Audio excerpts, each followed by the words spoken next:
Hello friends, आप सभी को नमस्कार। मैं हितेश कुमार एक बार फिर से आप सभी का ज्ञानकोश यूट्यूब चैनल पे स्वागत करता हूँ।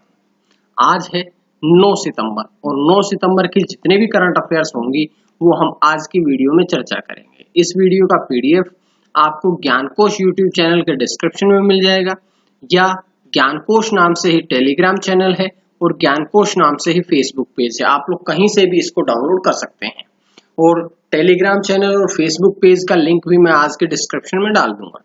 चलिए शुरू करते हैं आज की कुछ महत्वपूर्ण करंट अफेयर्स।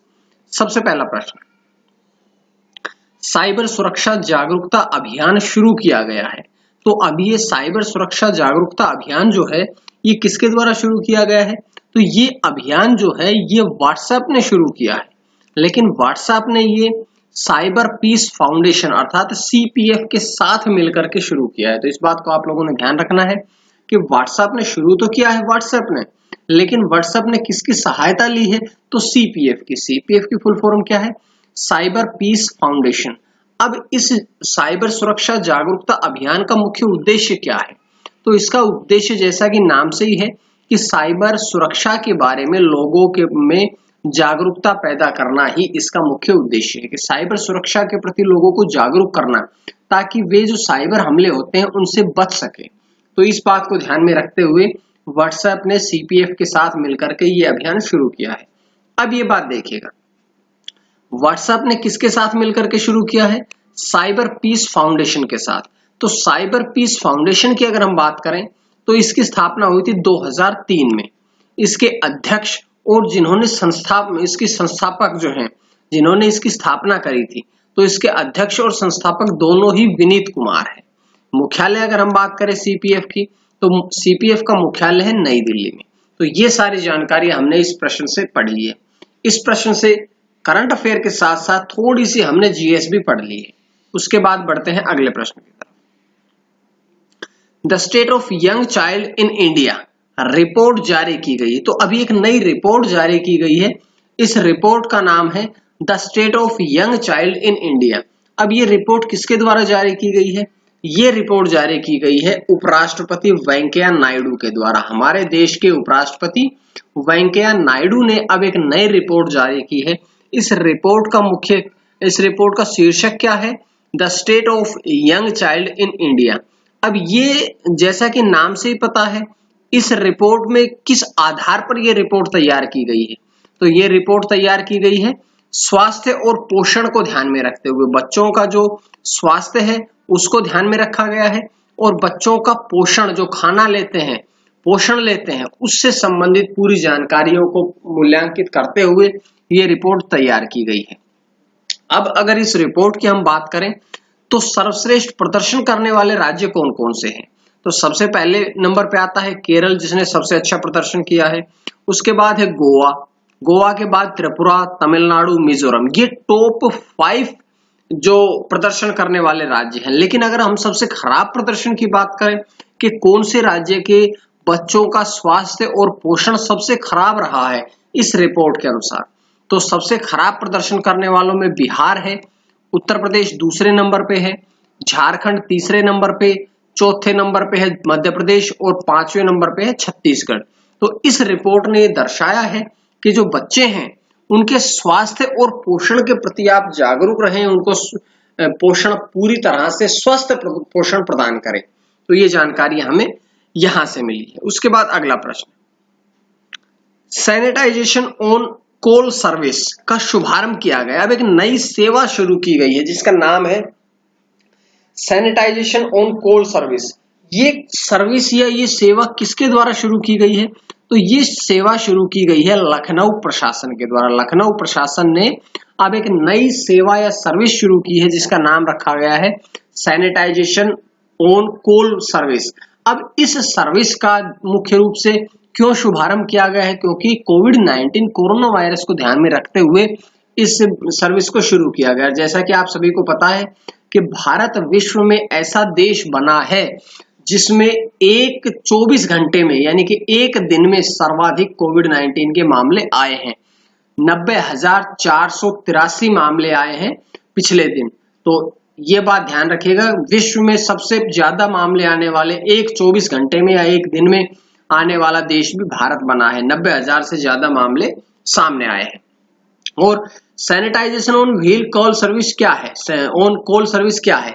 इसके तहत लखनऊ शहर में अगर किसी व्यक्ति को कोरोना हो जाता है तो उस क्षेत्र से कोई भी व्यक्ति आप एक कॉल करिएगा प्रशासन के पास, और प्रशासन आकर के आपके पूरे क्षेत्र को सैनिटाइज करेगा। इसीलिए ये नई सेवा शुरू की गई है। तो सैनिटाइजेशन ऑन कॉल सर्विस जो है लखनऊ प्रशासन के द्वारा कोविड-19 को ध्यान में रखते हुए और एक कॉल करते ही आपका क्षेत्र जो है, आपका एरिया जो है वो सैनिटाइज कर दिया जाएगा। तो ये जानकारियां यहां से मिली। उसके बाद है अगला प्रश्न,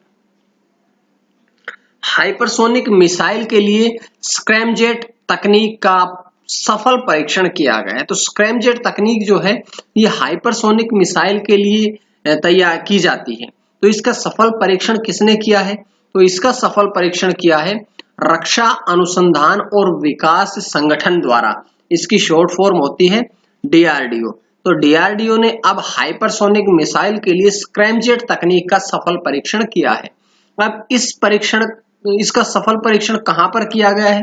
तो इसका सफल परीक्षण किया गया है ओडिशा तट के पास व्हीलर द्वीप में। ओडिशा तट जो है उसके पास व्हीलर द्वीप में इसका परीक्षण किया गया है। और कहां से किया गया है? तो नाम आता है तो उस वहां नाम है, सेंटर का नाम है doctor APJ Abdul Kalam launch complex.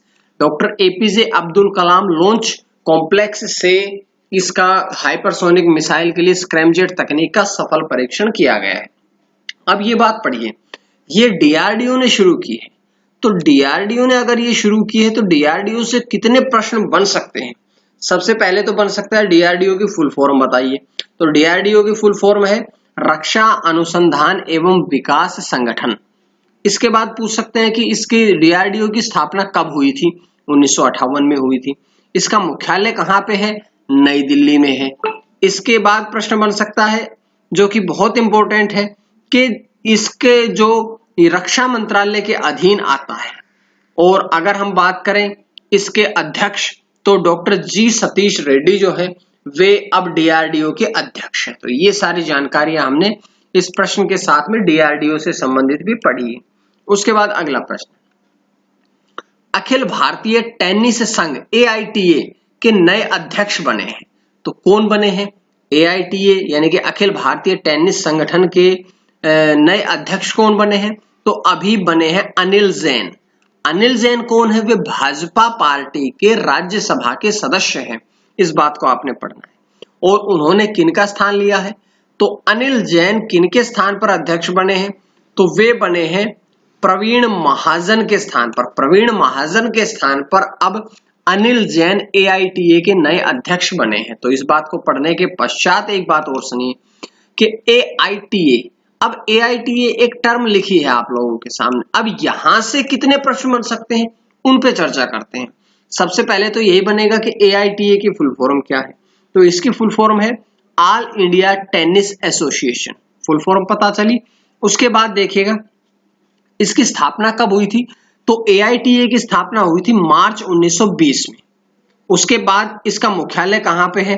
तो इसका मुख्यालय है RK खन्ना टेनिस कॉम्प्लेक्स जो कि नई दिल्ली में है। और एक बहुत महत्वपूर्ण प्रश्न कि AITA के प्रेसिडेंट कौन है, अध्यक्ष कौन है? तो प्रवीण महाजन जो है वे AITA अर्थात ऑल इंडिया टेनिस एसोसिएशन के प्रेसिडेंट है प्रवीण महाजन। तो ये सारी जानकारियां हमने यहां से पढ़ी है। अब हम बढ़ते हैं अगले प्रश्न की तरफ। जम्मू कश्मीर के उपराज्यपाल के प्रमुख सचिव नियुक्त किए गए हैं। ध्यान रखिएगा, उपराज्यपाल नियुक्त नहीं किए गए।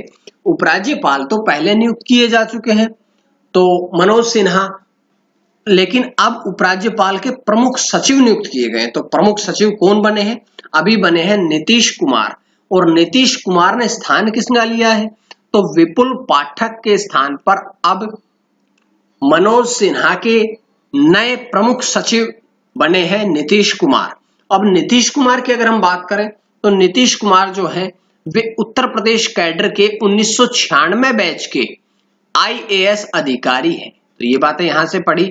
अब देखो जम्मू कश्मीर से प्रश्न बहुत इंपॉर्टेंट बनता है कि जम्मू कश्मीर के पहले उपराज्यपाल कौन थे। तो पहले उपराज्यपाल थे गिरीश चंद्र मुर्मू, और अभी 15 दिन पहले मैंने आप लोगों को वीडियो में बताया था कि गिरीश चंद्र मुर्मू का स्थान ले लिया है मनोज सिन्हा ने।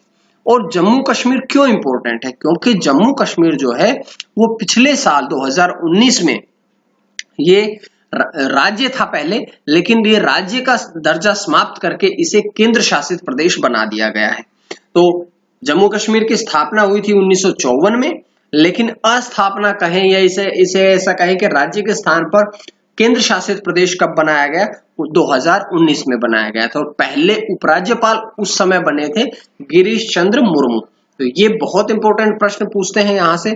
उसके बाद है आज का अंतिम प्रश्न,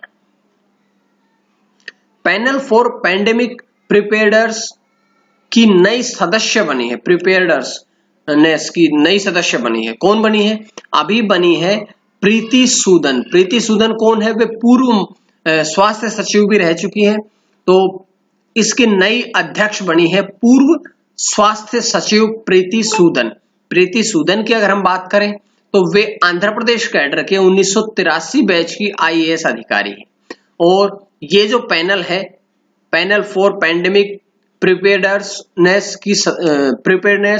इसकी अगर हम बात करें तो यह पैनल कोविड-19 महामारी का मूल्यांकन करेगा और 2021 तक ये WHO को, विश्व स्वास्थ्य सभा को रिपोर्ट भी प्रस्तुत करेगा। तो इसके लिए अब नई सदस्य बनी है भारत की पूर्व स्वास्थ्य सचिव प्रीति सूदन। ये थी आज की कुछ करंट अफेयर्स। उम्मीद है आप सभी को पसंद आई होगी, और अगर पसंद आई तो आप लोग ज्ञानकोश यूट्यूब चैनल को सब्सक्राइब कर लें ताकि आपको डेली इसी प्रकार की वीडियोस मिलती रहे। आपको अगर इसका PDF डाउनलोड करना है तो ज्ञानकोश के डिस्क्रिप्शन से ले लीजिएगा, या टेलीग्राम चैनल पे जो कि ज्ञानकोश नाम से ही है, और ज्ञानकोश नाम से फेसबुक पेज है, मैं वहां भी शेयर करता हूं। आप लोग इसके PDF को भी ले सकते हैं। और टेलीग्राम ग्रुप का जो लिंक और फेसबुक पेज का लिंक भी मैंने आपको डिस्क्रिप्शन में डाला हुआ है, आप लोग डाउनलोड कर लीजिएगा। आज के लिए इतना ही। मां सरस्वती की कृपा आप सभी पर बनी रहे। आप सभी का बहुत बहुत धन्यवाद।